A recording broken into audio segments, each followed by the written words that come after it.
Hi, I'm Chelsea of Friday Pattern Company, and this week I wanted to show you how to do a really fun saltwater slip hack.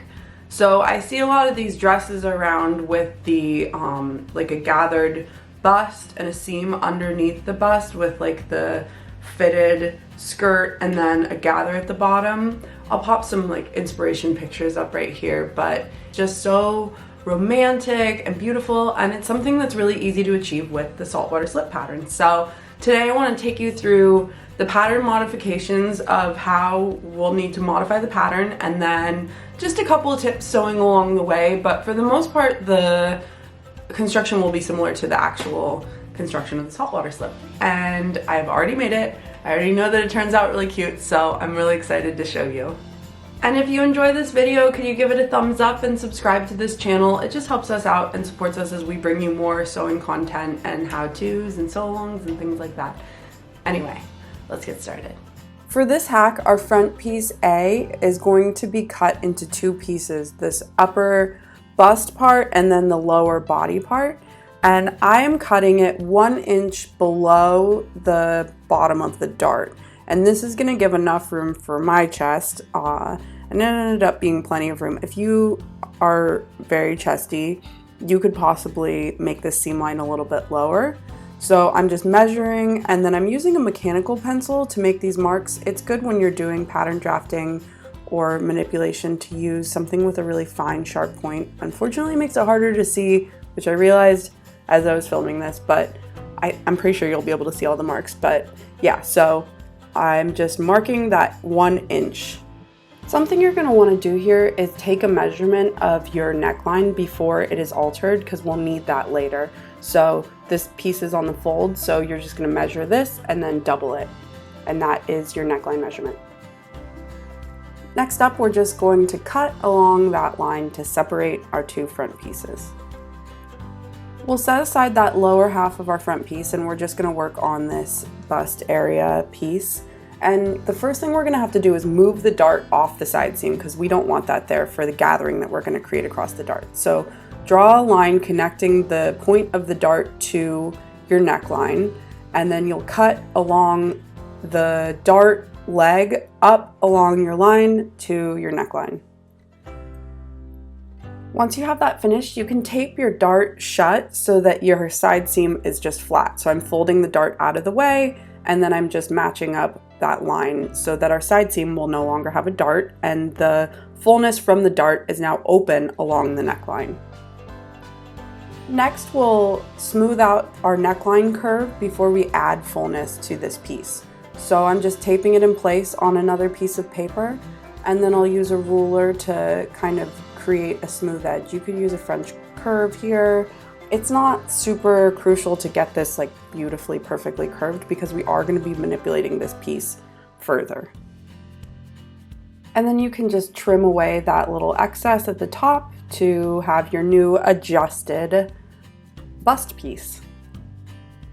Okay, so now we're going to add fullness to this bust piece, and I'm doing this a quick and easy way. There are more elegant and precise ways to do this manipulation, but this totally works for what we're doing.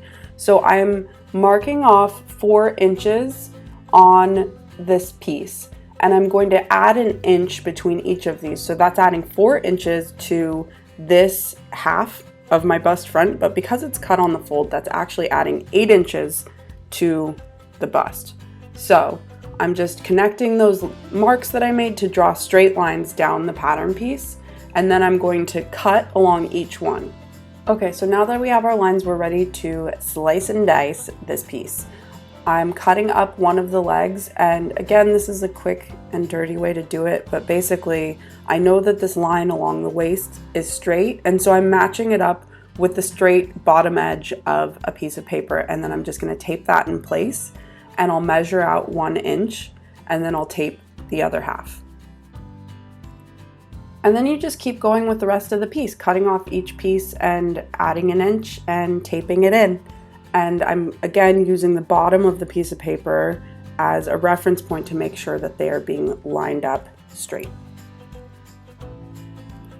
And now we're just going to clean up this neckline, and so we'll just kind of connect the lines to remove these little peaks, and you'll do this all the way across. And don't worry about this being the most beautiful line in the world, because again, this is just getting gathered in.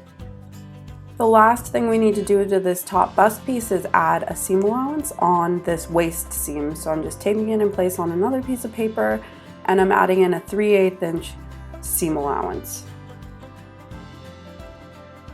We're also going to add a seam allowance to the body piece that we cut away at the beginning. So grab that, and then same process, you'll just tape it onto a piece of paper. I'm using the scrap, and just add a 3/8 inch seam allowance in. One other thing that I forgot to mention is that instead of cutting your strap loop Ds as those short little pieces, you'll actually cut them 25 inches long, because instead of doing an adjustable strap, we're doing these tie straps. So anyway, here are your finished modified pieces, and you'll cut everything out of your fabric now.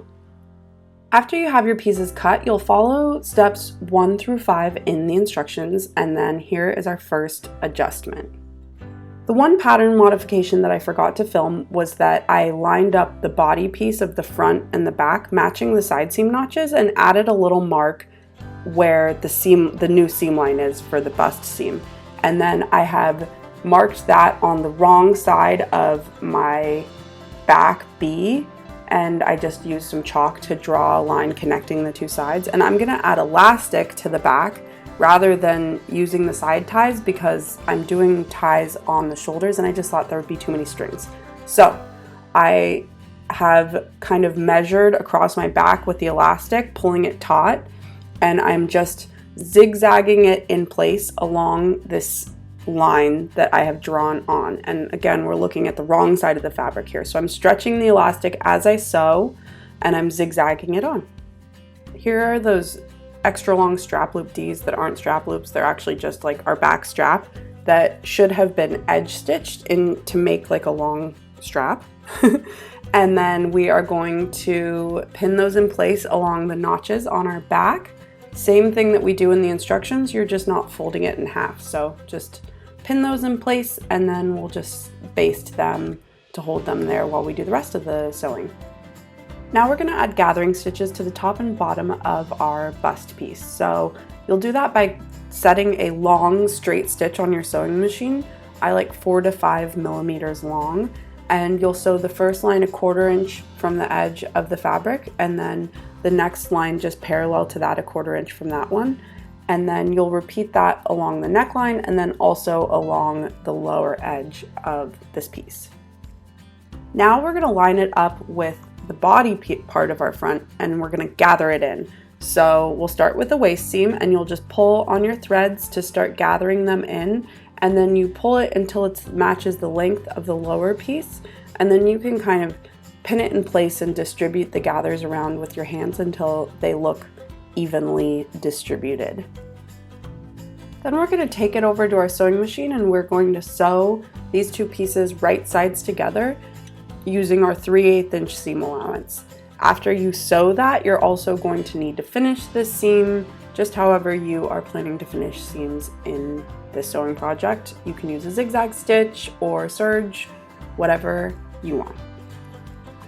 Okay, remember in the beginning when I told you that you needed to measure the neckline before you chopped up your front piece? So here's where that comes into play. So I have that measurement written down off to the side, but it was 10 inches, and I'm making a medium, so 10 inches for medium.